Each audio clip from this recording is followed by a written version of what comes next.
ताज्या घडामोडी पाहण्यासाठी सी24 तास या यूट्यूब चॅनलला लाईक करा, शेअर करा, सबस्क्राईब करा आणि बेल आयकॉनवरती क्लिक करायला विसरू नका। नेवासा नगरपंचायतचे लोकनियुक्त नवनिर्वाचित नगराध्यक्ष डॉक्टर करणसिंह घुले यांचा पदग्रहण सोहळा नगरपंचायत कार्यालयाच्या प्रांगणामध्ये आमदार विठ्ठलराव लंघे पाटील यांच्या प्रमुख उपस्थितीमध्ये मोठ्या थाटामाटात संपन्न झाला। आमदार विठ्ठलराव लंघे यांनी नवनिर्वाचित नगराध्यक्ष डॉक्टर करणसिंह घुले आणि नगरसेवकांचा सत्कार करून पुढील वाटचालीस शुभेच्छा दिल्या आहेत। तर यावेळी आमदार विठ्ठलराव लंघे म्हणाले की नगरपंचायतमध्ये आपल्याला सर्वांना बरोबर घेऊन नेवासा शहराचा विकास करायचा आहे। जे अनेक वर्षांचे प्रलंबित प्रश्न आहेत त्याला प्राधान्य देण्याचं काम आपल्याला करायचंय। शासकीय अडचणी दूर करून शासकीय जागेमधील भोगवटादारांना उतारे देण्याची जबाबदारी पार पाडायची आहे। विकासासाठी लागणाऱ्या निधीसाठी मी तुमच्या पाठीशी खंबीरपणे उभा आहे, असे आमदार लंघे यांनी म्हटलंय।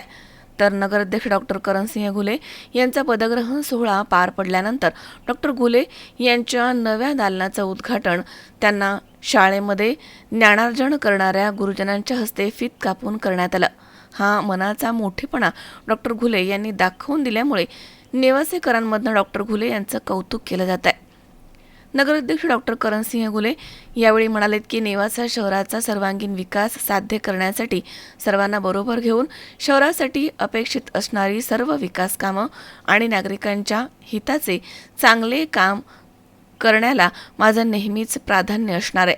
शहराचा चेहरा मोहरा बदलण्यासाठी नेवासेकरांसाठी मी नेहमीच कटिबद्ध राहणार आहे, असं सांगत विकास कामं करण्याचे डॉक्टर घुले यांनी आश्वासन दिलं। तर या सोहळ्याप्रसंगी मुख्याधिकारी निखिल फराटे, उदयकुमार बल्लाळ, भाजपचे अंकुश काळे, भाजपचे अध्यक्ष मनोज पारखे तसेच गणेशराव लंघे, नवनिर्वाचित नगरसेवक, भाजप शिवसेनेचे पदाधिकारी आणि कार्यकर्ते या ठिकाणी उपस्थित होते।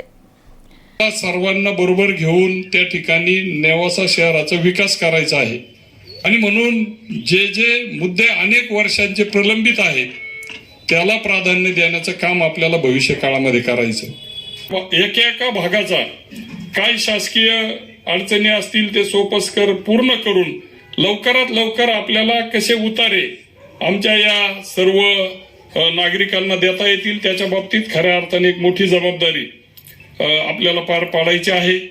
संत श्रेष्ठ ज्ञानेश्वर महाराजांच्या पदस्पर्शानं पुनीत झालेल्या भूमीमध्ये आपण राहतो, परंतु म्हणावा असं रुपडं या शहराचं बदललेलं नाही आणि म्हणून ती देखील मोठी जबाबदारी आहे की आपण ज्या रस्त्याने जातो की खूप घाणीचं साम्राज्य त्या ठिकाणी आहे, ते आपल्याला काय कशा पद्धतीनं शिवसाहेब या ठिकाणी आहेत, काही अडचण आली, काही निधीची कमतरता भासली तर मी सांगितल्याप्रमाणे मी खंबीर डॉक्टर साहेब तुमच्या पाठीशी उभा आहे। त्याच्यामुळं आपण चिंता करू नका, आधी आपलं शहर जे आपल्या हातात आहे स्वच्छ सुंदर करा। सर्व काही आपले उमेदवार पराभूत झाले असतील थोड्याशा मतांनी, काही जास्त मतांनी झाले असतील त्यांना बरोबर घ्यायचं, त्यांच्या प्रभागामध्ये देखील काम करायचं। जे बाजूचे नगरसेवक निवडून आलेले त्यांना देखील शहर विकासामध्ये आपल्याला बरोबर घेऊन जायचं आणि म्हणून खऱ्या अर्थानं जे आपण शब्द दिलाय की नेवासा शहराचा चेहरा मोहरा बदलाचं स्वप्न तुम्हा आम्हा सर्वांचं त्या ठिकाणी आहे आणि म्हणून ते स्वप्न पूर्ण करण्याची भूमिका आपल्याला घ्यायची आहे। शॉपिंग कॉम्प्लेक्सचा प्रश्न आहे, अनेक वर्षांचे गाळे बांधून पडले, त्याच्या बाबतीत आम्ही आता खोलात जाऊ। नगराध्यक्ष आपल्या बरोबर आहेत, नगरसेवक आहेत, इतरही जे निवडून आलेले नगरसेवक आहेत त्यांना बरोबर घेऊ आणि हा प्रश्न कसा न्यायालयामध्ये जरी असला तर त्याला काय मार्ग आहे आता तो विषय समजून घेऊ, तो सोडवण्याचा प्रयत्न करू। रिन्यू केले 7 कोटी रुपये आपल्याला नवीन शॉपिंग कॉम्प्लेक्स साठी उपलब्ध आहेत। जे उपनगरातल्या आणि शहरातल्या रस्त्याचे प्रश्न होते त्याच्यासाठी आपण 5 कोटी रुपये या ठिकाणी मिळवलेले आहे आणि म्हणून बऱ्याचशा गोष्टी या विकासाच्या करत असताना आपल्याला हातात हात घालून काम करायचं आहे। पहिला आपण पाणी योजनेचा मुद्दा फास्टली त्या ठिकाणी कसा मार्गी लागेल, प्रत्येक प्रभागामध्ये जेवढे 17 प्रभाग आहेत तेवढ्या प्रत्येक प्रभागाच्या कानाकोपऱ्यात स्वच्छ पाणी देण्याचं काम आपल्याला करायचं आहे। कारण आपल्या संकल्पना चांगल्या आता आम्हाला बघायचंय की आपण कसं काम आणि जनतेला कसा बदल पूर्वीचा आणि आताचा बदल दाखवलाच पाहिजे। की इलेक्शन संपल्यानंतर दुसऱ्या दिवसापासून सगळे सारखे धरायचे आणि सगळ्यांना सारखं मानून या ठिकाणी प्रत्येकाच्या ताटात योग्य ते माप जाईल अशा पद्धतीनं वाढी ठेवायची, असं आमदार साहेबांच्या आम्हाला सूचना आहेत. आणि त्या पद्धतीनंच आपण आपला अप्रोच पूर्णपणे सकारात्मक ठेवू हे या व्यासपीठाच्या साक्षीनं मी आपल्याला शब्द देतो. आपल्या अवतीभोवतीचा विकास करायचा असेल तर ज्ञानेश्वर महाराज मंदिर संस्थान आणि मोहिनीराज मंदिर संस्थान याचा विकास आपल्याला खास करून करावा लागेल.